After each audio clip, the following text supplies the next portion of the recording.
पिता और पुत्र और पवित्र आत्मा के नाम पर आमीन। ख्रीष्ट में प्यारे भाई और बहनों, आज हम पास्का का चौथा इतवार मना रहे हैं। पहला पाठ प्रेरित चरित्र अध्याय 2 36 से 41 और संत पेत्रुस का पहला पत्र अध्याय 2 20 से 25 और योहन के सुसमाचार से अध्याय 10 1 से 10 वाक्यांश। ख्रीष्ट में प्यारे भाई और बहनों, पुराने जमाने में चरवाहे भेड़ों को चराते हुए वीरान जगह में डेरा डाला करते थे। यदि वे गांव के निकट होते तो झुंड को इकट्ठा एक जगह करते और रखते थे। ऐसे भी सार्वजनिक भेड़शाला का केवल एक दरवाजा होता था। इससे वे अंदर आकर अपनी भेड़ों को लेने के लिए आवाज लगाते थे और उन्हें चरागाह की ओर ले जाते थे। इस दरवाजे पर चरवाहे रात पर पहरा देते थे। अगर कोई अंदर आना चाहे तो उसे उस दरवाजे से ही होकर जाना पड़ता था। ऐसी स्थिति में चरवाहे जाग जाते तब चोर प्रवेश नहीं कर सकता था। घेरा तोड़कर अंदर आने वाले चोर ही हो सकते हैं। परिचित को अंदर आना हो तो वह मुख्य दरवाजे से ही अंदर आएगा। प्रभु यीशु कहते हैं, भेड़शाला का द्वार मैं हूं। जो मुझसे पहले आए ये सब चोर और डाकू हैं, किंतु भेड़ों ने उनकी नहीं सुनी। मैं ही द्वार हूं। यदि कोई मुझसे होकर प्रवेश करे तो उसे मुक्ति प्राप्त होगी। वो भीतर बाहर आया जाया करेगा और उसे चरागाह मिलेगा।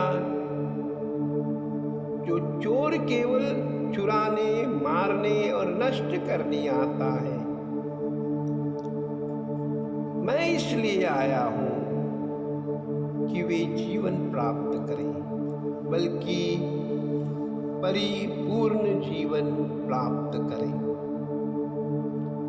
आज के पाठ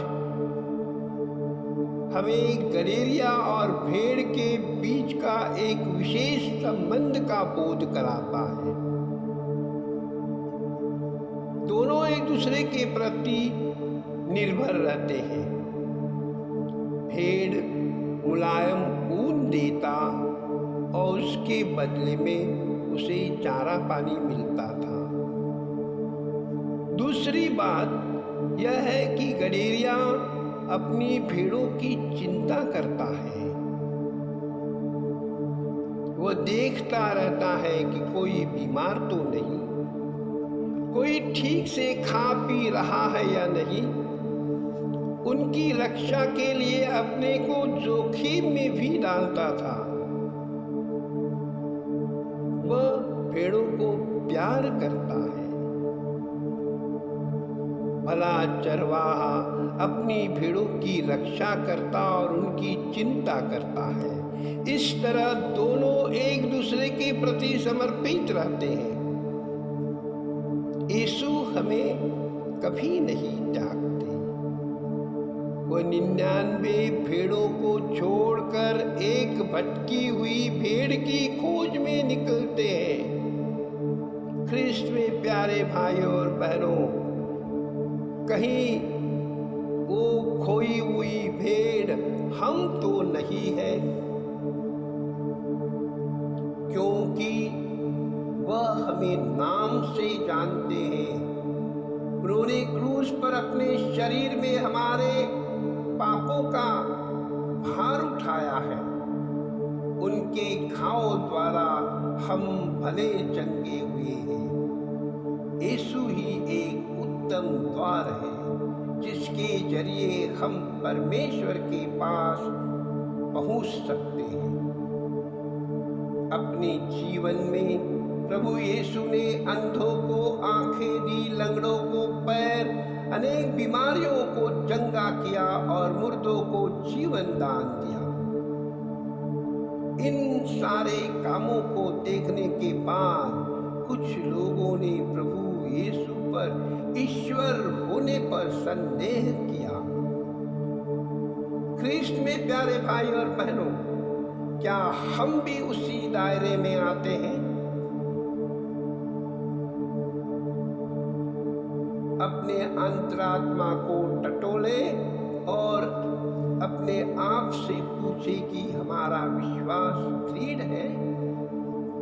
क्या हम अपना जीवन प्रभु के चरणों में समर्पित करते हैं या और देर करेंगे?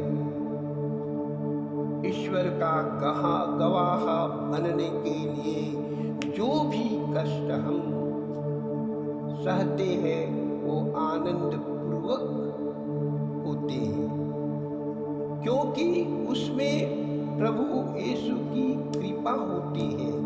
उसके लिए हमें अनंत जीवन का पुरस्कार मिलता है। जब यीशु के लिए हम दुख सहते हैं तो उसके लिए हमें कृपा मिलती है। प्रभु का सामर्थ्य हमको मिलता है। अत्याचार का दर्द क्षणिक है, लेकिन उसका पुरस्कार अनंत जीवन है। हमें ईश्वर की वाणी पर आज विशेष ध्यान देना चाहिए। इस वर्तमान स्थिति में जब हम विकट परिस्थिति से बिता रहे हैं, हम पवित्र वचन पर अपना ध्यान केंद्रित करें। वचन अनादि है, वचन में शक्ति है, वचन में मुक्ति है, वचन में सामर्थ्य है, हमारे जीवन का अंश है। हम रोज उसको पढ़ें और मनन चिंतन करें।